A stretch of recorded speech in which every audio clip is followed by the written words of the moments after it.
ఈ సంక్రాంతి బరిలో మన రామ్ చరణ్ గారు ఉన్నారు, బాలయ్య గారు ఉన్నారు. వాళ్ళతో కలిసి మీరు యాక్టింగ్ కూడా చేశారు. ఎలా అనిపిస్తున్నాయి సినిమా పండగ? ఈ 2025లో అంటే ఇంతకుముందు ఇద్దరు వాళ్ళు కలిసి రాలేదు, 2 సినిమాలు ఒకేసారి అయితే అనుకుంటాను కదా. ఈ 2025లో ఇంకా ఫ్యాన్స్కి పండగ అనమాట. మరి మామూలు కాదు. ఇంకా బాలయ్య బాబు అంటావా నాన్నగారు అన్నట్టు అసలు ఆయన తగ్గడం. ఇంకా రామ్ చరణ్ అంటారు, శంకర్ అక్కడ డైరెక్టర్. మరి ఇద్దరికిద్దరు అంటే ఆయన సీనియర్, అంటే బాలకృష్ణ బాగా సీనియర్, ఆయనకి పెద్ద ఈయన ఇద్దరు కలిపి వస్తున్నారు కాబట్టి ఇద్దరిని ఒక మనం ఎంకరేజ్ చేద్దాం, చూద్దాం. ఆల్రెడీ ట్రైలర్స్ చూశాను, దేని దమ్ము దానిదే భయ్యా, దానికి తగ్గేది లేదు. అంటే డాక్ మహారాజ్ అంటే ఇప్పుడు వరకు కూడా కనీసం స్టోరీ రివ్యూల్ అవ్వలేదు. ఇప్పుడు వచ్చి ట్రైలర్లో కూడా కొత్తదనంగా ఉంది, కానీ స్టోరీ ఇప్పుడు వచ్చి ఏంటి తెలియలేదు అసలు. బాలయ్య ఏంటి అన్నీ ఎక్కువ ఆయన అదే మామూలుగా రెడ్డి మీద తీస్తారు, అన్ని కులాల మీద తీస్తారు కదా.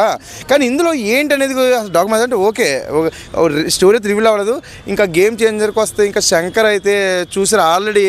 మొత్తం ఆయన పాత సినిమాలు దాటుకుని మిలియన్స్ వెళ్ళిపోయినాయి ఆల్రెడీ. సాంగ్స్ కూడా దానికి పనిచేసిన మరి ఏది సంగీతాలు మాటలు కాదు, ప్రతి పాట కూడా కొత్తదనంగా.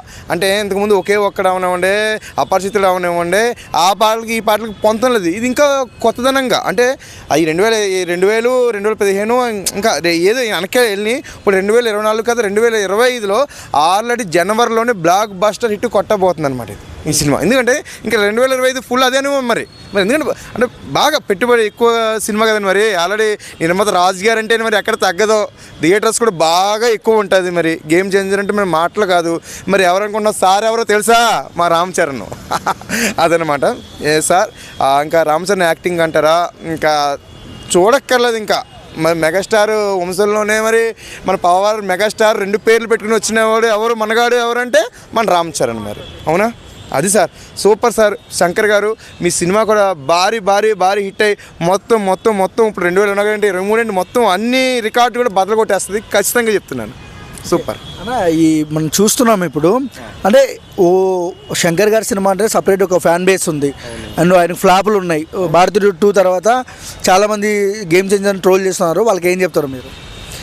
కామన్ భయ్యా, నువ్వు రాసిన పరీక్షలని హిట్ అయిపోయినాయా, పాస్ అయిపోయావా, 1 నుంచి డిగ్రీ దాకా వెళ్ళిపోయావా, వెళ్ళలేదు కదా. ఉంటాయి అటు ఒడిదొడుగు ఇదిలు ఉంటాయి. అంటే ఒకటి కొంచెం వెనకడికి వేస్తేనే ముందు 10 అడుగులు వేయగలం మనం.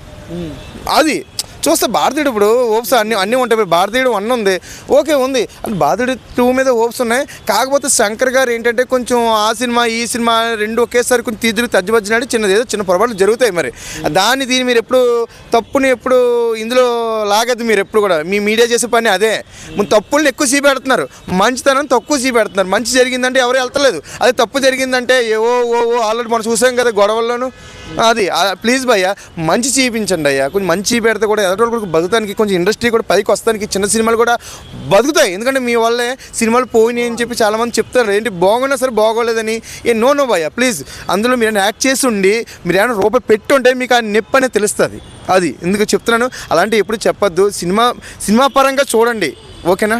సూపర్ భయ్యా, మీరేం చూడక్కర్లేదు. అండ్ బాబీ గారి దర్శకత్వంలో డాకు మహారాజ్ కూడా మంచి క్రేజ్ ఉంది. ఎలాంటి కలెక్షన్స్ రావచ్చు? ఇంకా కలెక్షన్స్ అంటే ఆల్రెడీ ఇంకా సంక్రాంతి బరిలో 3 సినిమాలు అయితే బాగా ఉన్నాయి కాబట్టి ఇంకా నెక్స్ట్ మన బాలయ్య గారి సంగతి మీరు చూడక్కర్లేదు. ఆల్రెడీ వీరసింహారెడ్డి ఇంకా సినిమాలు పండగకు వచ్చిన సినిమాలు ముందు చాలా ఉన్నాయి కదా. ఇంకా పండగ హిట్ ఎవరు అంటే బాలయ్య అని చెప్పచ్చు. మెయిన్ ఇంకా హిట్ కొట్టేది ఎవరో బాలయ్య ఓ రకంగా అయితే. దాన్ని చూడక్కర్లేదు. 2 హిట్ అయితే అంటే 2 హిట్ అవుతాయి. ఎందుకు అవుతాయి? బాలయ్య అక్కడ ఎందుకు ఏం కావని మీరు అనుకుంటున్నారా? అది అలా ఇప్పుడు అనుకోవద్దు. హిట్ ఖచ్చితంగా అవుతుంది. అక్కడ బాలయ్య, రామ్ చరణ్ తగ్గేదేలే అంతే. Thank you.